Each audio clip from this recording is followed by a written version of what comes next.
Welcome to today's live. Excited that you guys are here. I got a good one for you today. We're going to be talking about transforming criticism into growth and empowering your team by handling the overcritical member. And we all have one of those. I'm going to tell you a secret. I used to be that person. Ew. So I get it. I get it on both ends. And so ultimately the goal is in this is to help you understand how to develop the ability to transform negative feedback into opportunities for team development, fostering your culture of continuous improvement while maintaining morale and motivation.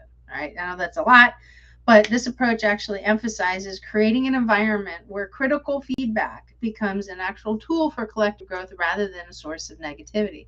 So if you guys know somebody who's struggling with this, and like they need to see this video, do me a favor, go ahead, click a like, go ahead, tag somebody or share it to wherever or whomever needs to hear this for today. So I mentioned earlier that I used to be the overcritical employee. I'm not exactly proud of that version of my life, but I am super proud on how I overcame it. And now when I look back at that situation, honestly, what I was trying to accomplish wasn't so much intentionally trying to be critical.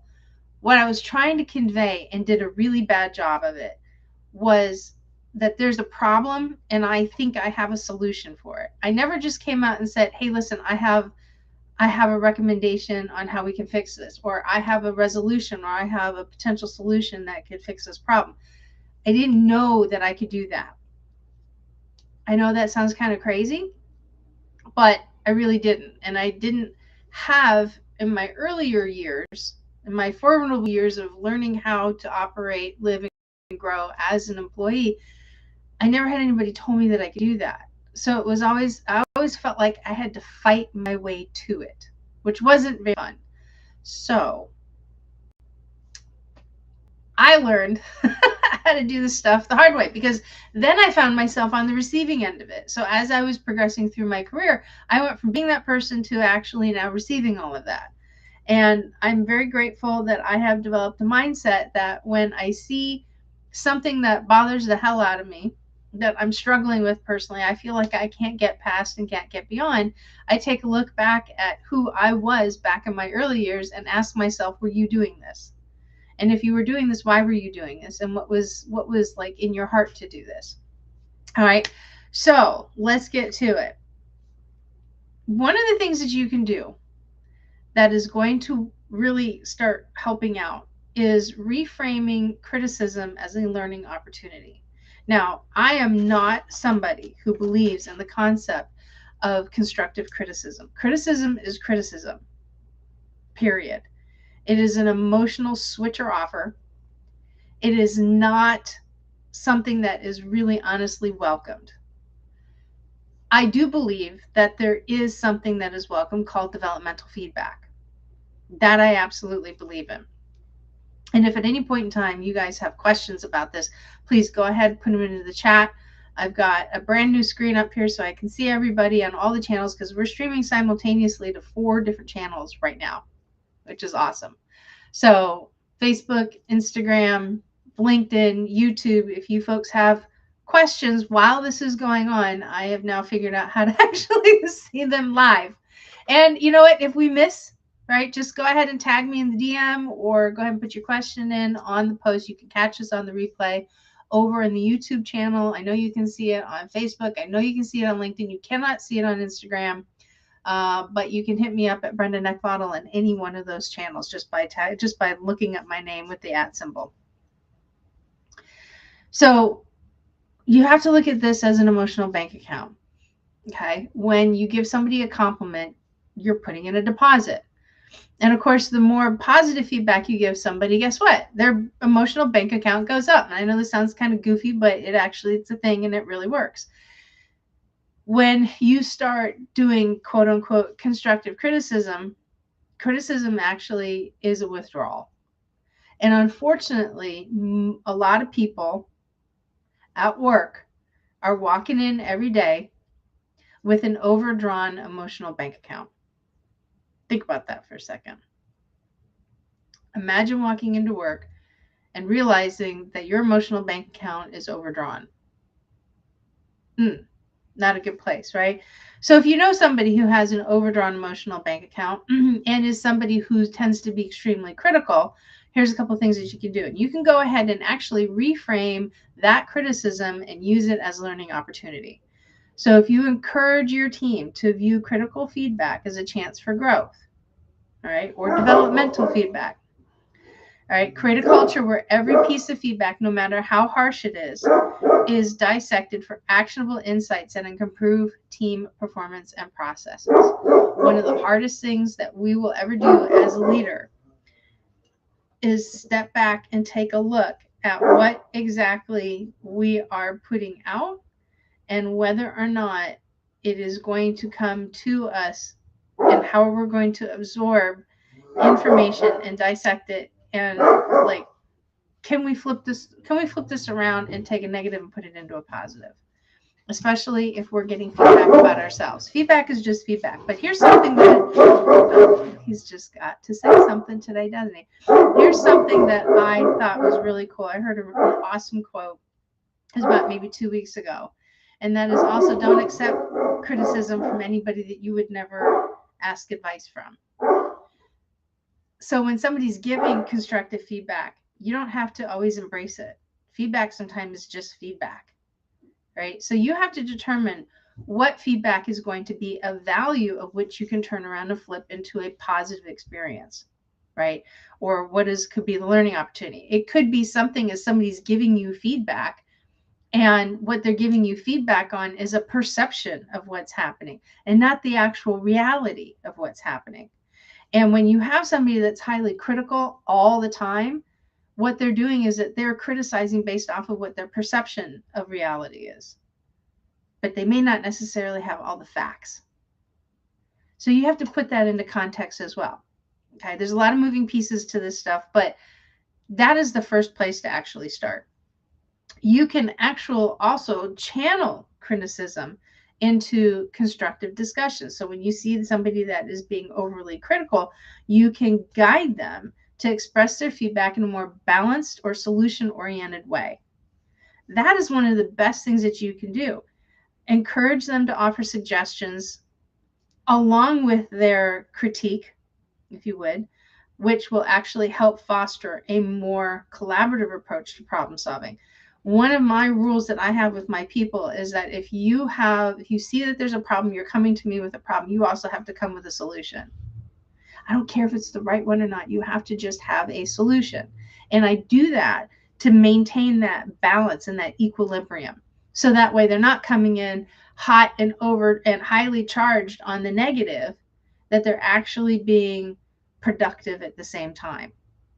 And that, man, if you don't put that in place, ultimately what you're going to wind up getting is that constant negative Nelly, that constant negative nagging Ned that comes into your office all the time. All right. The mailman is here. All right. And lastly, celebrate positive contributions and progress. You have to celebrate people's wins as much as you want to celebrate your own wins. And some people are like, well, I don't celebrate my wins. Well, you should start. Okay. Balance critical feedback with regular recognition of what the team is doing well.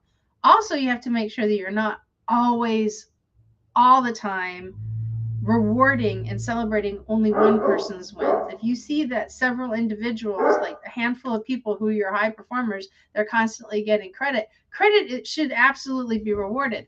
But you know what? There are also a lot of other little things that other people are doing as well, which is equally important. Sometimes small wins is a big deal for a lot of people. All right. So if you acknowledge the progress, and success, you maintain morale and motivate the team to take that type of critique and style as part of the improvement process. Nobody likes to be criticized, because honestly, when people are criticized, the defensive walls come up, because usually what criticism either sounds like or is delivered to is that somebody is wrong. Nobody likes to be wrong. Seriously, nobody likes it. They really don't. And it is actually some of the most challenging conversations that people can have, is to have that kind of thing delivered to them, especially when it's caught off guard. It's like it literally comes out of nowhere and it's targeted. And one of the most damaging, in my opinion, statements that somebody can make is a direct statement when somebody thinks that they're giving like feedback, but what happens is that it's more accusatory in nature. And I'll give you an example of what I'm talking about. When somebody says, John says that you're doing this, and they stop. And that's the last thing that comes out of that whole discussion from whoever it is that's presenting that information. That's an accusatory statement, and all that does is it puts somebody else on the defensive side of it, right? If you come to somebody and say, hey, listen, I'm getting some feedback that this is going on, can you help me understand what this is? Right? Help me. So, are you doing this? Can you help me understand what your participation is in this? Can you help me understand what's your thought process in this? Can you help me understand? Like, those are kind of questions that actually invoke really good conversation. They're not as defensive. They're going to be a little bit defensive, but they're not going to be as defensive. Okay? Nobody likes to get called out, period. But when you're actually using that kind of language and you're taking that approach, instead of just straightforward coming out and saying, John says you're doing this, just say, hey, listen, I'm getting some feedback that this is happening. Can you help me understand what your role is in on this? Can you help me understand what you're doing on a day-to-day basis that's potentially producing this result? People who are adults and who are grown up, we can handle that direct, like John says you're doing this. But I'm going to tell you, after a while, if that is the only approach, it's going to wear somebody down. You have to approach it in a different way, to where you're actually working to first diagnose and listen to understand. This is why asking good questions gives you good answers. Asking good questions gives you great responses. Okay? Those are good questions when you're trying to address a situation like this. Now, some people are going to cap off when you start probing on that. If it's an emotional cap off, then you got something to work with here. But if it's a straightforward, no, I don't know where this is coming from, but let me help you understand, like, this is what happens on a regular basis. You're going to have a much even-tempered discussion with somebody, okay? And what's happening is that even the individual who is overly critical, that is presenting this information to you, you can do the reverse. You can say, okay, well, help me understand why that is. Help me understand what brought this situation forward. Help me understand, right? When you ask those kinds of questions, then you're actually understanding where the person is fully coming from. And you can also identify limiting beliefs. You can identify if they're only seeing part of the picture. And when you ask those really great questions, when you do this more help me understand in this probing thing, what also inevitably happens is that you get to the root and core very, very quickly. You get to the root of what is really going on and what motivated this individual to start moving forward with this. So if you want to know what these questions are, because I put them in a free course as a free gift for you, I am more than happy to share that information. So here's what you can do. If you do not follow me already, if you can go to my website at yobrenda.com, and you can go ahead and put your name in, put your email address, and then also there's a little box in there for you. Put in there something that you heard today that really made a difference for you. And what will happen is that you are going to get sent to you free access immediately to my Impact Scripts course. And Impact Scripts is something that I've been using for years. You heard me use one of the scripts today, is help me understand, right? And so I take you through 3 scripts that I've used for years and years and years that cuts through the drama, gets to the root, the heart, and the core of what is going on. And trust me, it is going to help you out tremendously.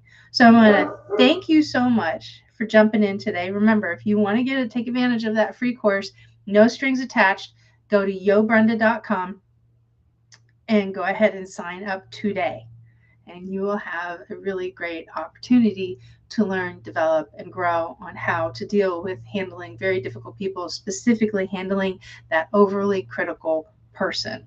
Now, I am here. We're running on week 3 now of being live Monday through Friday. It starts I'm really good at actually getting better at starting right exactly at 10. Sometimes with the nature of HR, and what happens is that I get that phone call or I get that email or something, and discussions can derail me. So I say 10ish, but I usually go live between 10 to 11. My goal is to go live every morning at 10 a.m. And if you miss this, you can always go to my YouTube channel and pick up the replay under the videos by clicking on live, and then that's where they are housed. So looking forward to seeing you guys. And that's what I got for you today. So